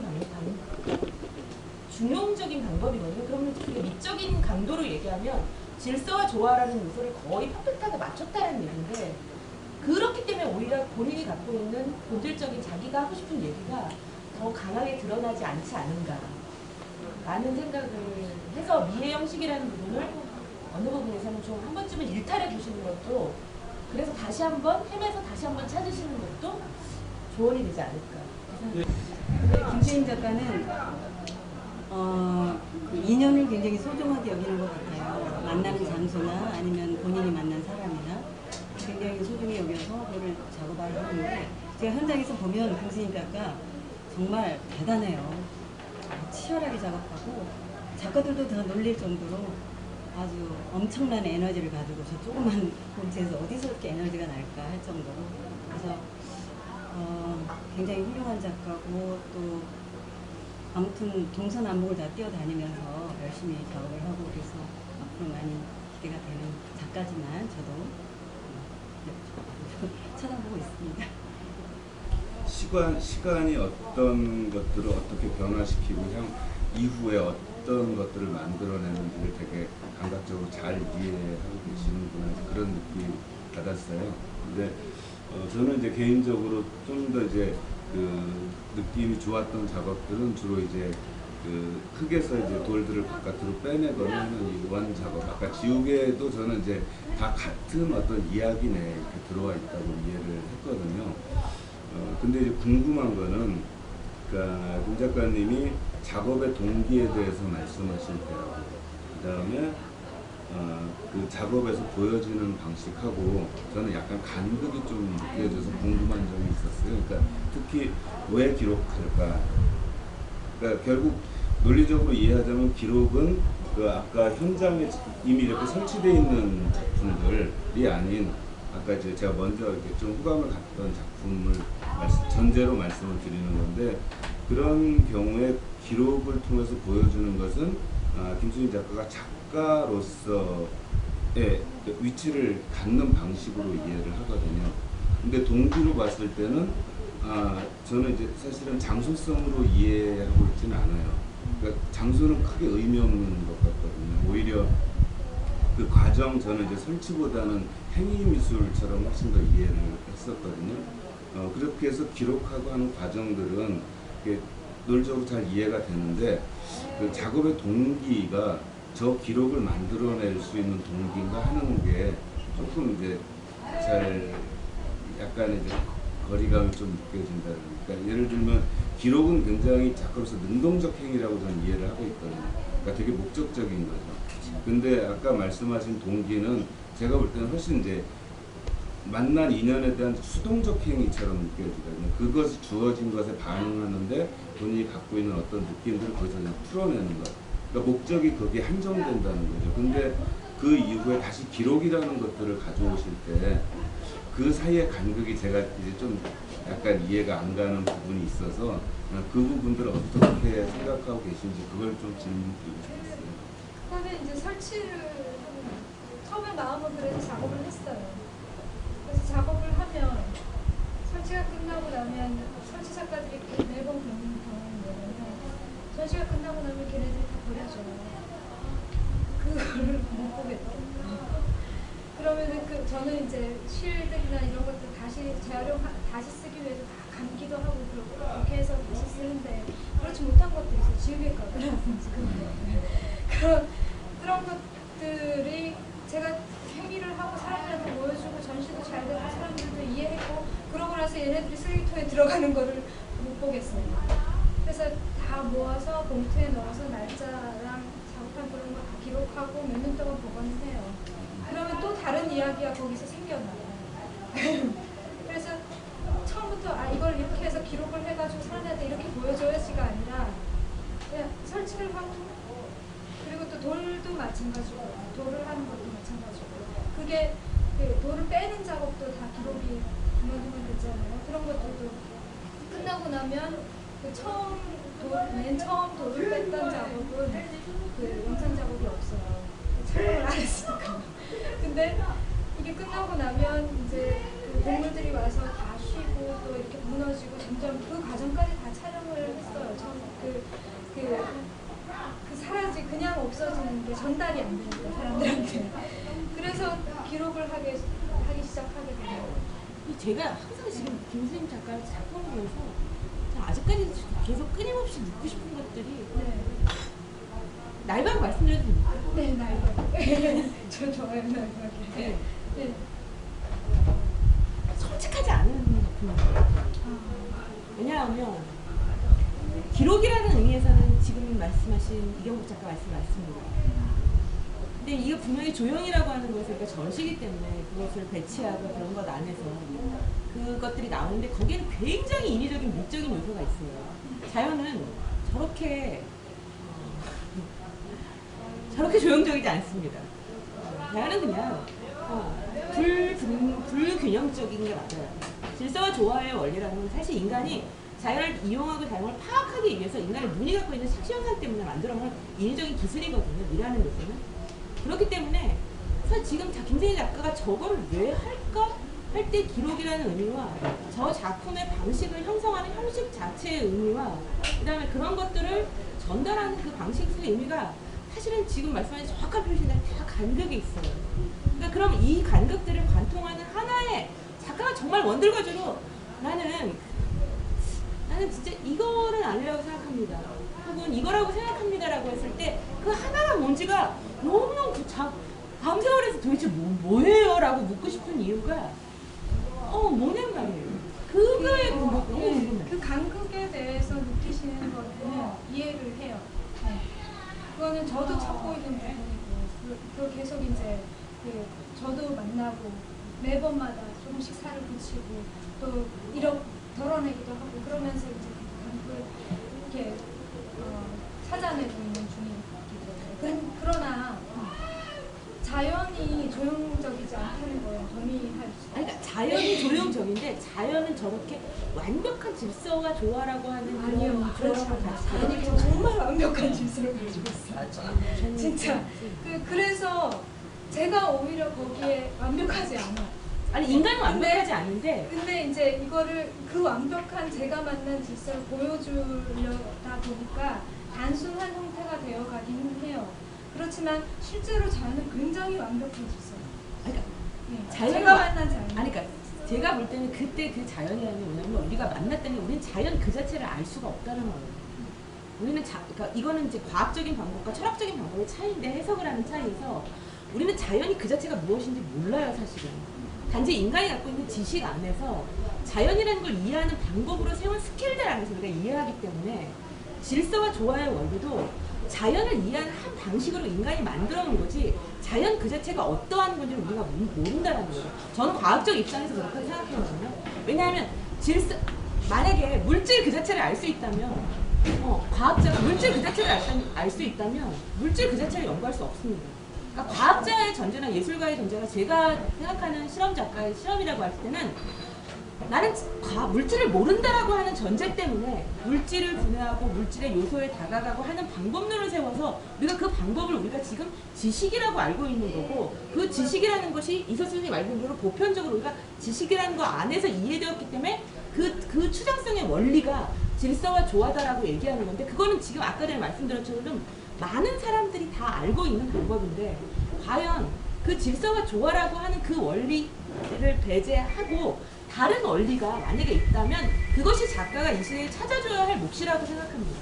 왜냐하면 예전에는 쉽게 얘기하면 과학에서 우리가 유전자 나왔을 때 이중나선 구조가 굉장히 완벽한 형태로 알려져 있지만 그거는 자연이 그렇게 생긴 것이 아니라 인간이 그 자연을 해석하는 방법 안에서 만들어낸 모델이라는 거예요. 모델이라는 개념 안에서는 그 모델로 봤을 때 균형적으로 그 자연이 그렇게 해석될 수 있는 가능성의 여지가 높기 때문에 이중나선 구조의 형식 자체가 굉장히 완벽하다 할 때 우리가 모델을 보고 완벽하다고 하는 거지 자연 그 자체가 우리가 어떠한 거를 우리가 모른다는 게 사실 과학적 전제거든요. 그렇게 봤을 때 그런 대입 공식을 적용했을 때 예술도 마찬가지라는 거죠. 자연에 대한 우리가 해석할 수 있는 하나의 모델을 줄 뿐이지 우리가 자연이 무엇다 어떻다 라고 할 수 있는 입장은 우리가 알 수 있는 건 아니라고 생각합니다. 왜냐하면 그거는 선생님 만약에 그렇게 생각하신다면 김세희 작가는 관념론자인 거예요. 왜? 자연이라고 하는 것에 대해서 인간은 단지 그거를 해석할 수 있는 모델을 띄울 뿐인 거거든요. 또한 그렇기 때문에 예술의 과학 유형도 자연을 바라볼 수 있는 하나의 모델로서 우리한테 자연을 해석하는 하나의 방법이지 자연 그 자체의 본유를 우리가 안다 모른다 할 수 있는 방법은 아니기 때문에 저는 예를 들어 시신과 플라톤 같은 사람 관념론자들은 자연은 알 수 있다. 어떤 원리로. 그렇게 원리가 되어 있기 때문에 그렇게 만들어져 있는 거라고 해석하는데 저 같은 과학적 입장에서는 우리가 자연과 신은 알 수 없다. 단지 자연과 신을 알 수 있는 그 해석의 방법을 인간은 발전해가고 그렇기 때문에 그게 지식이라는 이름으로 열릴 뿐이다라고 생각하기 때문에 그건 이제 본질적인 원리에서 완전히 다른 출발점이거든요. 그래서 그걸 틀렸다 맞다 할 수 있는 입장은 아닌 것 같고 단지 자연을 어떻게 보스할 때 제가 봤을 때는 지금 김수희 작가가 제시한 모델 위에 다른 모델이 터질 수 있는 가능성이 본인에게 저는 분명히 있다고 생각합니다. 근데 그 부분에 대해서 조금 더 다른 방법을 해석할 수 있는 모델이 있지 않을까라고 했는데 왜 저렇게 이제 하셨냐는 건 이제 사실 필라스피 존재론의 의미를 물었기 때문에 사실 제가 어리석은 질문을 한 거예요. 작가들 모두가 그 존재의 의미를 다 알고 작업을 하진 않으니까 사실은. 우리 화수공담이 마치 김수림 작가를 몰아세우기처럼 이게 우리 심희정 선생님께서 많이 계셨는데 저도 작가지만 작가가 땡겨서 작업하죠. 맞아요. 그렇죠. 그걸 글로 풀 수 있으면 내가 평론가지가 작품이니까. 그러니까 좀 굉장히 중요한 말씀. 예. 그래서 이제 시간도 많이 됐어요. 그래서 패널 분들 더 말씀하실 분 계신가요? 그러면 작가도 말씀하실. 그래서 김승희 작가. 예. 그런 얘기도 있으니까 좀 스트레스 받았을 것 같아요. 근데 원래 화수공담이 꼭 이렇게 술 마시면서 공손하게 해야 되는데 공손한 거야 그게? 죄송합니다. 잘 듣습니다. 좀 공손하게 좀 해주세요. 아니 저는 작품이 정말 김수희 작가 제가 아니, 사실은 홍대에 파란갈 나왔어요. 듣는 관객 입장에서 좋은 얘기도 많았어요. 그렇기 때문에 사실 작가 마음을 누구보다 사실 전 잘 알아요. 그런데 제가 그 작품이라는 거를 제가 직접적으로 해봤고 그렇기 때문에 그게 동기면에서 저는 그래서 작가들하고 항상 얘기할 때 작품의 동기면에서는 제 자신이 경험한 부분이기 때문에 솔직하게 말하면 어떤 동기로 했는가가 사실은 그러니까 미학을 전무해서 이론으로 넘어오면서 나는 진짜 거짓말하기는 싫다 라는 부분을 분명하게 알게 됐고 또 하나 이제 해석에서 제가 느꼈던 차이는 정말 우리는 작품에 대해서 너무 그렇게 성립하지 않는 거를 너무 거짓말에 지원해서는 안 되는구나. 해석이라는 게 파서빌리티의 영역 안에 있어야지 없는 얘기를 만들어서 하는 우리 소설꾼은 아니거든요. 라고 하는 부분을 내가 경계를 하겠다라고 했을 때 사실 오늘 여기 진지하게 다가섰냐면 정말 작품이 세련되고 좋습니다. 형식 자체가. 근데 그 좋은 형식 자체가 유지할 때 저는 이석 선생님이 말씀하시는 게 아까 굉장히 좋았던 하나 부분이 위험 요소를 제거해라 라고 했을 때 그 오히려 미적인 형식이 본인이 갖고 있는 그 본인의 어떤 진짜 마음의 언들거지를 정신분석적으로 얘기하면 내 무의식을 내가 폭발시킬 수 있을 때 그게 이제 의식과 무의식의 사이에 혼돈에 오면서 작품이 이게 터지잖아요. 그런 부분이 분명히 있으실 것 같아요. 제가 봤을 때는 있거든요. 형식적으로 굉장히 좋은데 그 형식이라는 부분을 넘어서 자신의 오히려 감추어진 어떤 그 무의식적 정신적 요소와 자연과의 깊은 교감이 어둠이 될 수도 있고 굉장히 어둠적인 욕구적인 부분이 될 수도 있고 나이브하게 드러나는 부분이 분명히 김수희 작가한테는 있어요. 왜냐하면 그 중력과 무중력 상태에 있는 깃털과의 그 교합을 봤을 때 이 작가 감각이 굉장히 좋구나 라는 생각을 했는데 사실 제가 드릴 수 있는 제 오늘 역할의 조언은 작가의 무의식적 부분을 숨겨진 욕망을 그냥 인커리지 하셔서 그 부분이 딱 될 수 있으면 그게 좋은 거예요. 박수 한번 주세요. 김수희 작가 마무리 발언하시고 끝내겠습니다. 무슨 말씀이신지 제가 반 정도 이해를 한 것 같고요. 그리고 굉장히 좋은 말씀을 해주셔서 제 미래를 위해서 정말 좋은 조언을 해주셨어요. 네, 진짜. 네, 새겨 듣겠습니다. 네. 그리고 제가 지금 마음속으로 솔직하게 걱정하는 건 만약에 그걸 터트리면 좋을까? 라는 생각이 있죠? 있어요.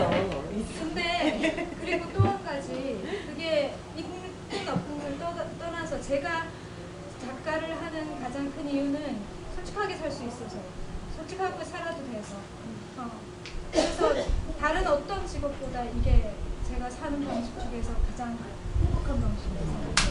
근데 무슨 얘기를 하고 싶었냐면 그 가장 솔직하게 사는 방법 중에 가장 큰 거는 제가 드린 노동이거든요. 작업을 하는데 들인 시간과 노동이 가장 솔직하게 사람들하고 만날 거라는 믿음이 있어요. 그래서 이제 그 작업을 어떻게 시작을 하고 어떻게 뭐를 해야지라는 거에 노동이 빠지지 않아요. 시간과 그런 노동이 실제로 그게 사람들한테 전달되든 안 되든 내가 스스로 투자한 시간과 스스로 들인 힘이 사람들하고 만나겠지라는 그 막연한 믿음 같은 게 있어요. 그래서 이 방식으로 계속 작업을 하고 있긴 해요. 근데 왜냐하면 저는 이제 작품 속에 보면 구름하고 그런 것들 중에서 굉장히 작업 방식이 정리돼 있잖아요. 나온 요소도 굉장히 조형적으로 정리돼 있는데 저 정리된 요소는 그러니까 소위 말하는 우리가 에너지를 달 때 정리된 에너지보다 밑에 정리되지 않은 에너지, 그러니까 의식과 무의식이 있다면 무의식이 사실 의식을 지배할 때 그런 부분처럼 저 조형을 다룰 수 있는 더 큰 원들거지가 뭔가 있다면 그거와 함께 같이 반열을 이제 이렇게 나타내셔도 표출을 하셔도 표현이 아니라 조형이 아니라 표출이라는 것이 나오셔도 저 스케일과 함께 충분하게 그걸 소화하실 수 있는 작가가 아닐까라는 마음에서 말씀을 드렸습니다.